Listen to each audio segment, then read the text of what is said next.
ಎಲ್ರಿಗೂ ಬರ್ತದೆ. ಆಂಜನೇಯ ಇದ್ದಾಗ ಅವನೇ ನಮ್ಮ ಕನ್ನಡಕ್ಕೆ ಹೀರೋ. ಯಾಕೆಂದ್ರೆ ಅವ್ರ ಮಾವ ಅವ್ರ ಹೆಸರಿದೆ, ಅರ್ಜುನನ ಹೆಸರಿದೆ, ಅವ್ರ ತಾತ ಹೆಸರಿದೆ. ಓಕೆ, ಬಾಂಬೆ ಇದೀವನ, ಬಾಂಬೆ ಎಂತ ಇದ್ದಾರ್ರಿ ಅಂತ ಸಲ್ಮಾನ್ ಖಾನ್ ಅನ್ನೋರಿಗೆ ಯಾರು ಕೇಳ್ತಾ ಇಲ್ಲ. ಇನ್ನು ಯಾರು ಕೇಳ್ತಾರೆ? ಎಲ್ಲ ಪ್ಯಾನ್ ಇಂಡಿಯಾ, ಟೀಮ್ ಇಂಡಿಯಾ. ಅವನ ಯಾರು ಮನೆ ಮುಳುಗಿ ಆ ಕೇಳ ಯಾವಾಗ ಹುಡ್ತಾನೆ ಗೊತ್ತಿಲ್ಲ. ಏನಿಟ್ಟೆ ನನಗೆ ಗೊತ್ತಿಲ್ಲ. ಯಾಕೆ ಕೆಲವೊಂದು ದುಡ್ಡು ಕೇಳಿಲ್ಲ, ಬಹಳ ಕೆಲವೊಂದು ದುಡ್ಡು. ಅಯ್ಯೋ ಸುಪ್ರೀಂ ತಗೊಂಡ್ರೆ ಆಗ್ತಾವನೆ. ನನ್ನ ಭರ್ಜರಿ ಪಿಕ್ಚರ್ ತಗೊಂಡು ಹತ್ತು ಗೊತ್ತಿಲ್ಲ ಸರ್. ನಮ್ಮ ಆಫೀಸಲ್ಲಿ 15 ಕೋಟಿ ತಗೊಂಡಿಲ್ಲ.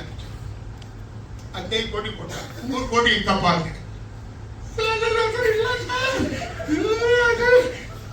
ಅವ್ರು ತುಮಕೂರು ಗಣೇಶ್ ಕೊಡಪ್ಪ ಲೆಟ್ರಿ ಕೊಡ್ತಾರೆ. ಮಾತ್ರ ಸತಾವನೆ ಅವನ ಬಂದು ಇಲ್ಲಿ ನಮ್ಮ ಗುರುಗಳು ನಮ್ಮ ಸಾಕು